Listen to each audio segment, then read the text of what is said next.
Bloomfield, Indiana, May 1947. The town square was dressed in red, white, and blue. Bunting hung from the lampposts like the town was trying to convince itself that things were finally normal again, that the war had ended not just overseas but here too, in the quiet spaces of memory and absence. A brass band from the high school played the opening notes of the national anthem, and rows of folding chairs filled with townsfolk shifted in unison as veterans, crisp in uniform, shining with medals, took their seats near the front. The mayor stood at the podium, reading from a sheet of paper thick with praise and pre-approved phrases. Courage in the face of evil, service above self, the pride of Bloomfield. The ceremony was meant to honor local heroes, officers, commanders, and decorated soldiers whose names had appeared in the local press and whose records sat neatly filed at the county registrar's office. But at the edge of the crowd, standing alone beneath a war memorial still darkened by time and dust, was a man not listed in the program. Lucas Mallory, a quiet figure in a plain suit and old boots, polished for the occasion. He had fought in Europe, deep behind enemy lines in an unlisted demolition unit that carried out sabotage missions, the kind of work that left no paperwork behind, only scars and the memory of things better left unspoken. Weeks earlier, Lucas had tried to register for the ceremony, not to be honored, not to receive a medal, but simply to be acknowledged. He brought a few scraps of evidence, a name, a date, a half-faded telegram. But the clerk at the American Legion post, barely older than the war itself, had frowned as he flipped through the registry, then delivered the verdict with practiced indifference. "If you're not in the official record, we can't include you in the ceremony." So Lucas stood in the back. He watched the speeches. He clapped politely when medals were handed out. But he felt, in every beat of the snare drum and every cheer from the crowd, that his own war, the nights spent in mud, the faces lost in flame, the silence that followed, had no place here. It seemed like his sacrifice would remain invisible, forgotten, like so many others, until she appeared. She moved slowly through the crowd, her steps careful but deliberate. A woman in her 70s, grey hair pinned back, wearing a faded dress and carrying something fragile in both hands, an envelope, yellowed and creased. Her name was Evilly, and the letter she held had been written in 1944 by a young soldier stationed in France who thought he might never come home, a letter that was never sent but never forgotten. If you're into untold war stories, hit subscribe and turn on notifications now, because what you're about to hear is the kind of truth they almost erased. And now, get ready, because what happens next changes everything. Lucas hadn't come to be seen. Not really. He knew his name wasn't on any program, and he didn't expect a handshake or a medal. But something inside him, something quiet and persistent, told him he needed to show up. That even if no one called his name, standing there at least was a form of remembrance. His boots struck slow, steady steps as he crossed the courthouse lawn, his coat buttoned high against the May wind, though it wasn't the cold that made his shoulders tense. It was the silence that had followed him home from the war and never left. The town of Bloomfield was proud of its soldiers. Posters had gone up weeks in advance. Local boys in uniform, now home with polished shoes and clean haircuts, had their photos in the newspaper. There were names read aloud, with military ranks, battles listed like trophies. Mothers dabbed their eyes, children waved flags, the brass band played from the courthouse steps, and near the front, seated in rows, were veterans whose service was visible, filed, stamped, recognized. Lucas stood in the back. He remembered the office he'd visited weeks before, just across from the post office, the Veterans Committee. He remembered the young man behind the desk, probably just out of college, flipping through a manila folder with an apologetic smile. "Sir, we don't seem to have your name in the records," the man had said carefully. "Did you say you were attached to the 3rd Infantry?" Lucas nodded. "Unofficially," he said, "demolition unit. Attached temporarily in the Ardennes." The clerk frowned. "If it wasn't formalized, I'm not sure what we can do." There had been no anger. Lucas wasn't surprised. His unit had been one of those hastily assembled detachments, trained in silence, deployed behind enemy lines to sabotage supply routes and relay intelligence, missions that rarely made it into the official ledgers. They moved without markings, slept under trees, burned their own orders after reading them. And when the war ended, the unit dissolved like smoke. No formal discharge, no photographs, just handshakes and silence. He'd returned to Indiana by train, stepped off with nothing but a pack on his shoulder and dirt under his nails. Now, in the back of the crowd, he watched the ceremony unfold. He recognized a few of the men being honored, boys he'd gone to school with, men he'd seen on the same outbound trains back in '43. Good men, brave, deserving. But he also knew others, ones who'd never seen combat, whose records had stayed intact because they'd never been broken by war. And though he held no bitterness, the distance between those two truths, what was seen and what had been lived, felt wider than any battlefield. Lucas had memories that no parade could carry. The cold breath of winter in a Belgian forest, the sharp whistle of mortar fire splitting trees, the night he held a friend's hand as the man bled out, whispering the name of a girl back home. There were no medals for that, no citations, only the echo. He stood quietly, nodding with each applause, hands clasped behind his back. His coat was clean, but worn thin at the cuffs. His face, weathered not by time, but by things few in the crowd would ever understand. But he wasn't entirely alone. From the far edge of the lawn, where the older folks gathered near the shade, someone had been watching him, a woman, eyes focused, not with curiosity, but with recognition. Her name was Everly, and though years had passed since she last saw him, something in the set of his shoulders, the way he didn't flinch when the rifles fired the salute, stirred something deep within her. She carried something in her purse, something she had never expected to use, a letter, old, yellowed, written by Lucas in 1944 but never sent.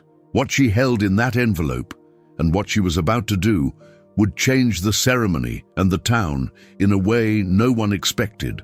She had never been the type to interrupt a public gathering, not even during her younger years when protests briefly touched small towns like Bloomfield, and the wider world seemed to demand louder voices and sharper edges. Because Everly Collins had always believed that truth, when real, didn't need to shout to be heard.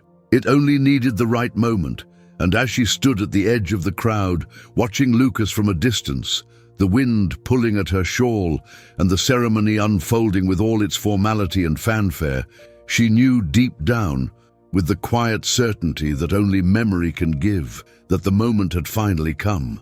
Lucas hadn't seen her approach, not really. His gaze had been fixed somewhere beyond the line of veterans seated on stage, his thoughts wrapped in sounds only he could hear. The thud of distant artillery, the shouted names of men who never answered back, the rustle of letters that never left the pocket of a wool jacket soaked with French rain. And when she called his name, softly at first, then again, his eyes widened as if pulling something back from the edge of forgetting, something fragile yet powerful, like the sound of her voice. "Lucas," she said again, more firmly now, though not demanding, not seeking attention, but offering presence, the kind of presence that survives silence and years and miles. He turned, and in that brief pause, a heartbeat stretched across 3 years, the world between them shifted. He recognized her, of course. How could he not? Everly had not changed in the way time sometimes changes people, not in essence. Her hair was grayer now, gathered in a low bun beneath a modest hat, and there were lines at the corners of her eyes. But they were not lines of loss. They were lines drawn by remembering. And Lucas knew, even before she reached into her purse, that she had carried something of him all this time. "I kept something," she said, and her voice trembled not with nerves, but with the weight of all that had never been said aloud. From her purse, she withdrew an envelope, old, yellowed, delicate like parchment preserved too long from the light, and handed it to him without ceremony, just a small motion between two people who once meant something to each other in a world that no longer existed. He stared at the envelope for a long time, his fingers not quite ready to take it, because somewhere deep inside he already knew what it was. And knowing meant remembering, and remembering meant reopening a door he had closed without locking, a door behind which too many truths waited patiently in the dark. "I found it after you left," Everly said, her voice calm, her words slow and deliberate, as if each one was chosen not for what it meant, but for what it could carry. "It was in that book of poems you lent me, the Whitman, folded between pages you'd underlined." Lucas looked down at the letter now resting in his hands, and his breath caught as he saw his own handwriting. Rough, hurried, written with gloves on in the low light of a tent outside Metz, France, during the winter of 1944. And suddenly, he could feel the cold again, the ache in his back, the smell of fuel and wool and burning bread, and more than anything, the pulse of fear beneath his ribs. As he wrote words he never thought would be read. The letter had been meant for her, of course, and he had written it during one of those nights when it seemed the war might end, but not for him. A night when the sound of distant gunfire felt like a lullaby, and the silence of home felt like a dream too fragile to believe in. And in that letter, he had written not about strategy or politics or even survival, but about Everly. He unfolded it slowly now, carefully, as though it might crumble in the wind, and as he read, the noise of the ceremony behind him faded until all he could hear was the sound of her breath beside him and the quiet rhythm of his younger self speaking from across the years. "I think about you, not as a distraction, but as a reason to come home, a reason to believe in something more than just the next hill, the next order, the next day." When he looked up, Everly was watching him, eyes glassy but steady, and in that gaze he saw not pity but acknowledgement, a recognition of what had been lost, yes, but also what had survived. "I didn't send it," he said finally, his voice hoarse, not from emotion but from restraint, the kind that comes from carrying too much alone for too long. "I know," she said, and her smile was soft, but it found its way anyway. They stood there, the two of them, surrounded by the distant cheer of brass bands and the rigid clapping of rehearsed patriotism. But for a moment, it was only them, Lucas, the man forgotten by official records, and Everly, the woman who had remembered anyway. And in her remembering, something buried had begun to rise. Not just the letter, not just the words, but the possibility that perhaps even the forgotten could be seen again. When the sun leaned low over Bloomfield on that May afternoon, casting long shadows across the courthouse lawn and igniting golden edges on the flags that fluttered in the breeze, Everly felt something inside her shift. A resolve she hadn't known she'd kept, something that wound tight in her chest every time Lucas stood in silence while others were called forward by name, when the speaker's voice praised honor while omitting sacrifice, when medals glinted but stories stayed unread. And as the mayor paused, delivering yet another speech laden with platitudes about duty and remembrance, Everly stepped forward, her dress whispering against the polished wood of folding chairs, clutching the yellowed envelope tight, her hand trembling not from fear, but from the weight of so many unspoken years. She walked among the veterans, past the rows of men whose service had been recorded, whose names stood in crisp black ink on printed programs, whose families applauded freely, and past the audience of proud onlookers stepping back politely as she passed, drawn by curiosity or recognition, until she stood near the stage where Lucas stood in the shadows, form rigid and heart hidden, watching the sea, Remini that never saw him. She raised her voice, not loud but firm, carrying over the bustle of the crowd and the crisp notes of the band, and said, "Mayor Thompson, members of the Veterans Committee, friends and neighbors, I have in my hands a letter written in 1944 by a brave soldier who is here with us, though you cannot see him in your records. His name is Lucas." And in that moment, several folding chairs creaked, heads turned, hands faltered mid-applause, as though a present silence cracked for the first time. Lucas, startled, stepped forward, an involuntary motion as though drawn by a current too strong to resist, and Everly unfolded the letter, yellow and fragile, its edges worn by time and fingers, its ink faded in places but still legible, and read aloud from it. Passages of cold nights in France, fear counting in each breath, camaraderie born in ruin, the longing for home, and that quiet love he had tried to hide in words. Love for Everly, love that had given him strength when all else seemed lost. The crowd went absolutely still. Mothers glanced at their children. Veterans exhaled slowly, and the mayor's voice caught as Everly's words mashed the distance between official memory and lived history, between what was written and what was endured. As Everly read, Lucas felt tears he'd thought he'd buried beneath the rubble of war, and the dust of anonymity begin to sting at the back of his eyes. Not shame, not regret, but something heavier, recognition. And when Everly's voice softened at the end of the letter, closing the envelope with deliberate care, Lucas looked up at the stage and saw the general who was being honored for his service, whose hands had earlier refused Lucas's name, whose medals gleamed in the setting sun, and saw the discomfort in his posture, the shift in his eyes, as if for the first time the general felt the weight of what had been overlooked. Then, something unexpected happened. A few people near the front rows, clapping tentatively. Then more followed. Applause rolled slowly across the lawn like a wave, uncertain but growing, not just for what was said, but for what was true. Lucas stood still, eyelids wet, clean coat pressed against his chest, as if letting the sound wash over him, letting acknowledgement sink into his bones. Everly folded her hands at her side, heart pounding but voice steady, and watched as Lucas was called forward by name. Lucas Mallory echoed quietly into the microphone, and spectators looked toward him, offering nods, salutes, standing as though they saw him for the first time. The general, too, cleared his throat, his face tight, but extended a hand. Lucas took it not triumphantly, but with solemn gratitude, as though he was accepting not just a handshake, but the return of something essential, of dignity, of history, of self. Behind the stages, the brass band paused. The flutter of flags caught a gust of wind. The sun dipped lower, golden and fierce, illuminating Lucas's face, weary but alive. Everly, standing just off to the side, offered a small, trembled smile. The envelope, once destined to be lost, held in Lucas's hand, became not a relic, but a bridge, between silence and voice, between forgetting and remembrance.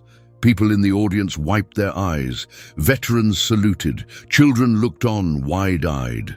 And even though some would say that the ceremony was just a ceremony, Lucas knew differently. He knew that what Everly had done, what he had allowed himself to receive, had changed more than the official program. It had changed his place in the world. The ceremony was drawing to its expected close.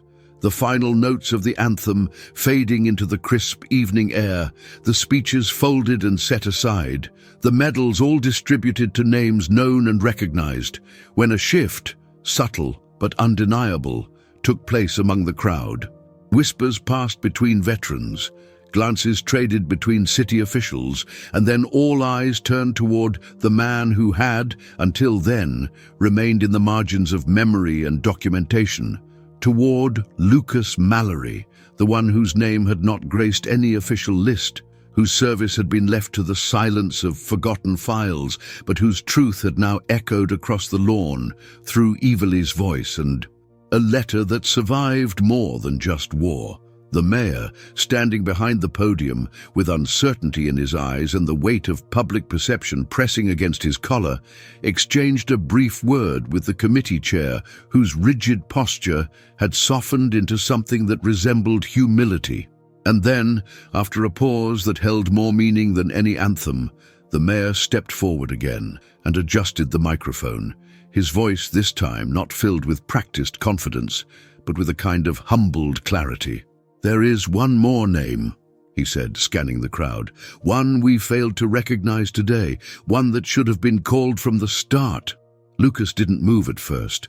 It was as though the wind itself had spoken, and it took a moment for his body to catch up with the realization that they were speaking to him, not around him, not about him, but to him, finally. "Lucas Mallory," the mayor continued, "your courage, your sacrifice, your service, though not written in our records, have been written in the memory of this town and in the heart of a woman who never let you be forgotten." There was no fanfare, no music, no banner lowered in his name, only the sound of people rising to their feet, slowly, one by one. A ripple of standing acknowledgement from those who had once looked past him. Even the general, the same man who had dismissed his presence as unofficial, stepped down from the stage, his expression caught somewhere between pride and regret, and with an extended hand, faced Lucas directly. Lucas walked forward. His steps were steady, deliberate, not proud in the traditional sense, but anchored by something deeper, by the validation of years carried in silence, by the quiet endurance of knowing what he had done, even when no one else had. When he reached the stage, the general spoke not into the microphone, but directly to him. "I was wrong," the man said. "You were always one of us." Lucas didn't respond with a speech. He simply nodded, shook the man's hand, and turned to face the crowd, not as someone demanding recognition, but as someone finally permitted to stand in the light without needing to prove his worth. From the edge of the stage, Everly watched him with eyes full not of triumph, but of quiet relief, knowing that this moment wasn't about medals or ceremonies. It was about truth finally allowed to breathe. Later that evening, after the chairs were folded and the stage disassembled, the mayor announced a new addition to the town's memorial archive. The letter, the one written in 1944, smuggled through time by chance and memory, would be sealed in a commemorative capsule to rest alongside the names officially recorded as a symbol that some stories live outside the lines, and that sometimes what survives is not the document but the voice that refused to go silent, and so it was done. Lucas walked back across the courthouse lawn, not as a guest, not as a spectator, but as someone who had finally been called by name. Evely joined him at his side, her hand brushing his as they walked in step, and though no parade followed them, though no band played in their wake, there was something in the air, a stillness, a reverence, that told them they had changed something, even if only here, even if only for a moment. But sometimes a moment is enough to rewrite an entire silence. That evening, as twilight wrapped Bloomfield in a quiet blue veil and the last of the folding chairs were stacked along the courthouse wall, Lucas and Everly sat side by side on the wooden bench at the train station, the same one where Lucas had arrived just that morning, alone and invisible, unaware that by nightfall he would no longer carry the silence of his service as a private burden, but as something finally witnessed, a chapter no longer erased from the book of remembrance. The train whistle echoed gently through the trees, and as it approached, slow and steady, Lucas breathed in the cool air and felt, for the first time in years, that the weight in his chest had changed, not vanished, for the past never truly disappears, but shifted, made lighter by the simple fact of being seen. Evely sat with her hands folded on her lap, the faintest smile on her lips, not from pride, but from something deeper. The quiet satisfaction of having done what needed to be done, of speaking when others wouldn't, of carrying a voice that another man had buried for too long, not out of shame, but out of the belief that no one would care to listen. But someone had listened. A whole town, in fact. And in that act of listening, something sacred had been restored.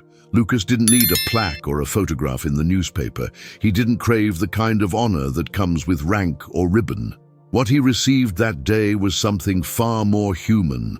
The acknowledgement of a truth long ignored, the sound of his name spoken in public, the faces of strangers rising to their feet because someone, evilly, had dared to hold up a forgotten letter and say, "This matters." And that mattered most of all. The train rolled in. Sighing against the platform, Lucas rose and offered Everly his hand, not because she needed help, but because it felt right. She took it, and together they stepped aboard, finding their seats by the window, as the town lights dimmed behind them. The letter, now placed in a memorial capsule, would rest beneath glass and wood in the local archive, but the real memory, the living one, traveled with them. The war had taken many things from Lucas: youth, comrades, pieces of his voice. But this day had returned something just as precious. Not justice, perhaps, but recognition. Not a medal, but meaning. And in that quiet motion of being remembered by someone who had never truly forgotten, he found the rarest kind of peace. Because truth may arrive late, but when it does, it demands to be heard. And there is no greater honor than being remembered by those who matter most. If this story moved you, smash that like button, share this video and tell us in the comments, who's a forgotten hero from history you think the world should know? Your voice gives them life again.